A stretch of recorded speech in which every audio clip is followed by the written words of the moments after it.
नमस्कार किसान भाइयों, आर की वीडियोस में आपका पुनः स्वागत है। स्क्रीन पर आप लाइव देख सकते हैं, ये प्योर सोनालिका चिक्स है।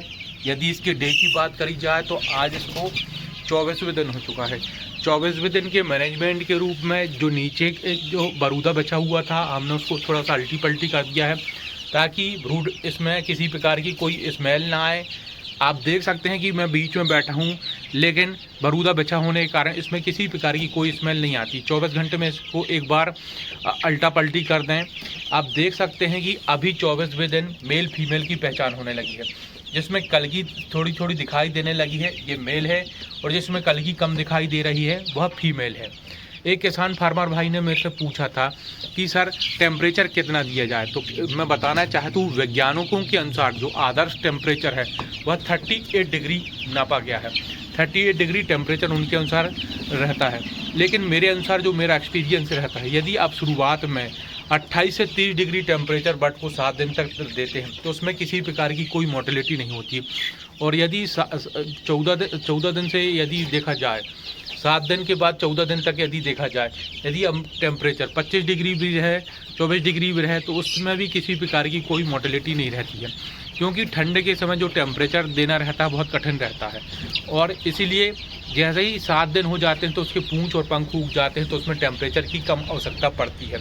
इसीलिए 7 दिन बाद अगर टेम्परेचर थोड़ा सा कम भी हो जाए तो किसी प्रकार की कोई दिक्कत नहीं, उसमें किसी प्रकार की कोई मोर्टेलिटी नहीं होती। 7 दिन तक कम से कम 30 डिग्री टेम्परेचर दें, 7 दिन के बाद 14 दिन तक टेम्परेचर 28 डिग्री भी दें तो चलेगा। और उसके बाद जैसे ही है ये 14 दिन के बाद हो जाता तो और कम भी टेम्परेचर रहे तो किसी प्रकार की कोई दिक्कत नहीं आती। आप स्क्रीन पर जो बर्ड देख रहे हैं ये 24 दिन का हो चुका है। अब बात करते हैं दाने की। 1 महीने तक हमको कौन सा दाना देना चाहिए। शुरुआत में 25 से 30 दिन तक हमको इसको प्री स्टार्टर फीड देना पड़ता है।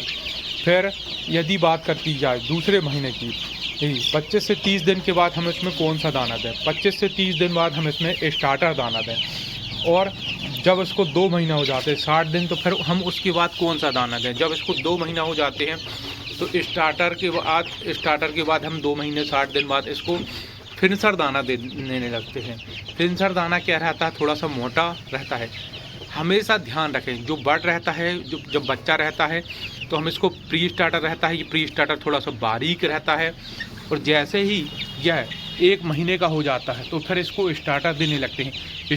स्टार्टर जो रहता है प्री स्टार्टर से थोड़ा सा मोटा रहता है, और जैसे ही ये 60 दिन का हो जाता है, 60 दिन बाद जैसे ही देते हैं तो फिर इसको फिनिशर देते हैं।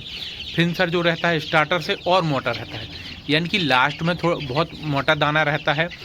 यानी कि इसके चोंच के हिसाब से दाने की क्वालिटी बनाई गई है। पहले प्री छोटा रहता तो प्री स्टार्टर छोटे दानों का, जैसे ही थोड़ा बड़ा हो जाता है तो स्टार्टर दाना, और जैसे ही उससे और बड़ा हो जाता है तो उसमें फिनिशर दाना चलाते हैं।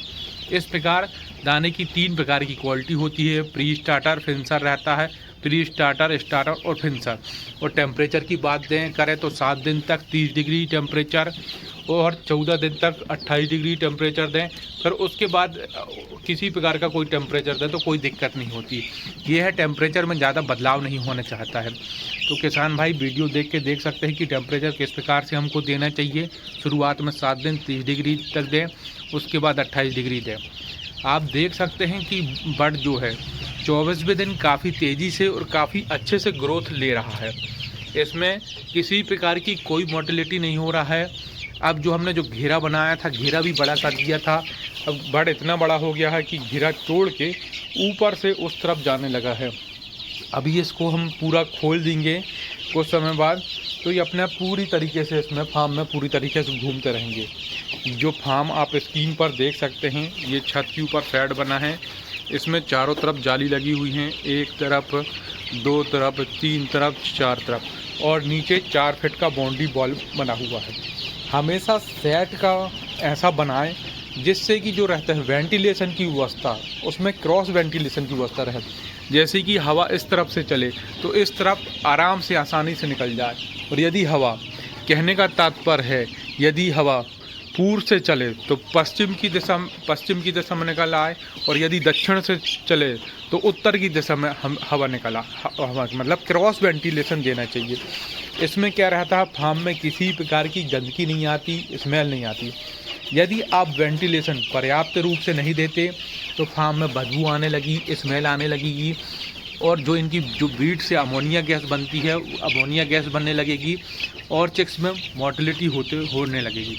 इसलिए हमेशा याद रखें, यदि आप फार्म बनाएं तो ऐसा फार्म बनाएं देख परख के कि उसमें क्रॉस वेंटिलेशन की व्यवस्था बहुत ही अच्छी रहे, एक जगह से हवा आए दूसरी जगह से क्रॉस हो जाए, तो इस प्रकार इसमें किसी प्रकार की कोई स्मेल नहीं आती। आप देख सकते हैं कि 24वें दिन ये बर्ड जो है खुरापाती हो गया है, कूदने लगा है, कुछ बर्ड उस तरफ चला गया है। मैं एक दिन से लेके 1 केजी तक का वीडियो अपलोड करूंगा।